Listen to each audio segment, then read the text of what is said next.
Here we go again, another chapter of my tasks challenge. I still plan to work on a video explaining everything, all the system, but I believe these more specific videos are also helpful. Please let me know what you think in the comments below.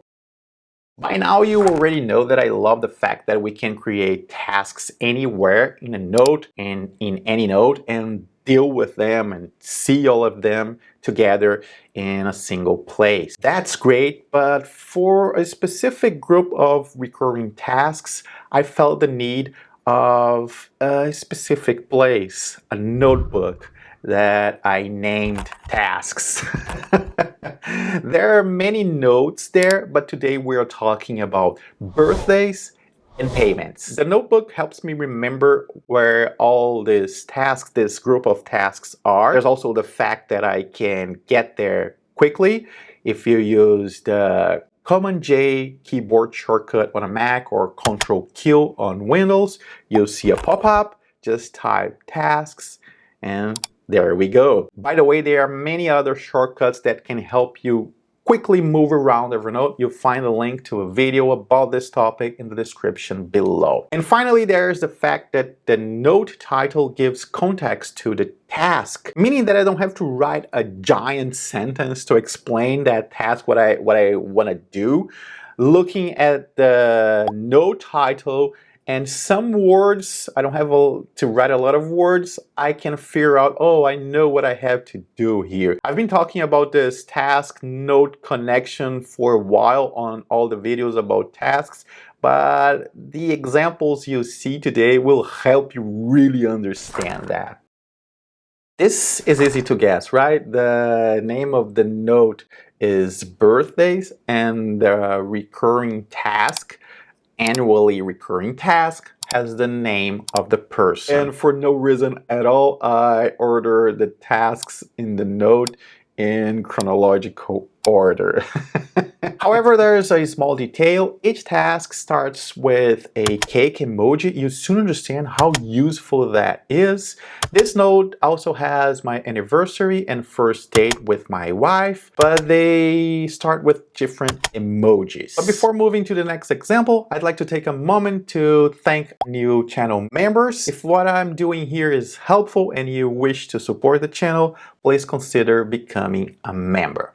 Okay, payments.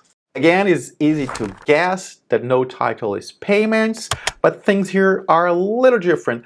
I grouped the different payments. First, a utilities bill task.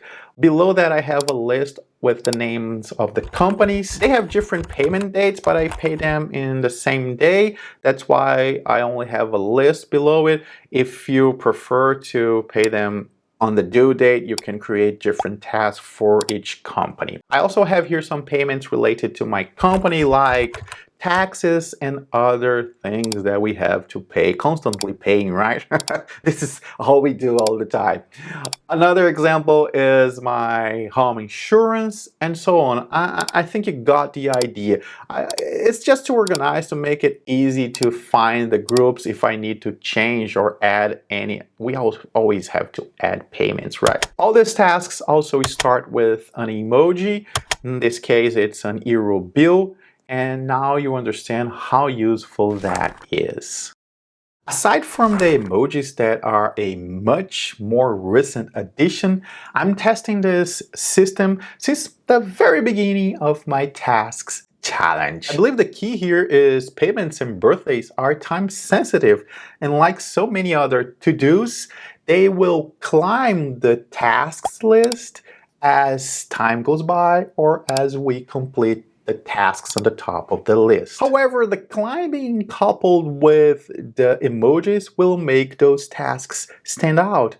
It's kind of a heads up from the Evernote app saying something like, hey, pay attention, there are important tasks coming. As for the birthdays, the climbing can be quite precise. I'm setting the reminder to remind me in a good local time to call the person. I have family members in different countries, so it's a good idea to call them when they are not sleeping. And the best part is once I made that call or the payment, I can mark that task as completed. It will move to a lower part of the list and start climbing all over again. I'm really enjoying the emojis, but let's not forget about the other sign, the name of the note. If you don't want to use emojis, all you have to do is check the name of the note. That's why I'm using names like payments and birthdays. Just look at this name and you know that that is a payment or that is a birthday. For as long as I can remember, I have birthdays on my calendar. I had never forgotten to call loved ones until the lockdown. Maybe because I was not checking my calendar that often, I did forget, and it happened more than once. If we forget to pay a bill, that's not good, of course, but the damage is only material. When we forget to call a loved one, oh, you don't want to feel that. It's not a good feeling. And I don't want that to happen again. And I didn't remove the dates from my calendar. They are still there.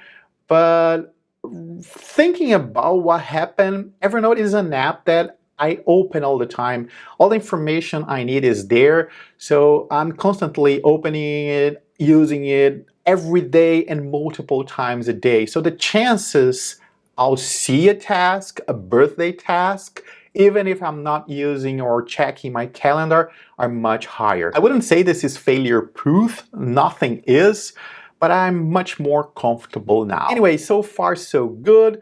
There are some minor problems I'm facing, nothing major. I also have other task notes, note tasks like this in this notebook. I'll talk about all this in a future video. For now, there's one more thing I want to share with you, is a critical detail that you have to pay attention to if you want to use a system like this. Remember the explanation I gave you about not using flags in all the tasks? If you didn't watch that video, you'll find the link in the description below. If I use emojis in all my tasks, none of them will stand out. And if you haven't yet, I think you should watch that other video. They are, this one and that one, they are more connected than you think. And if you want to learn more about Evernote and productivity, subscribe to the channel. Thanks for watching. See you soon.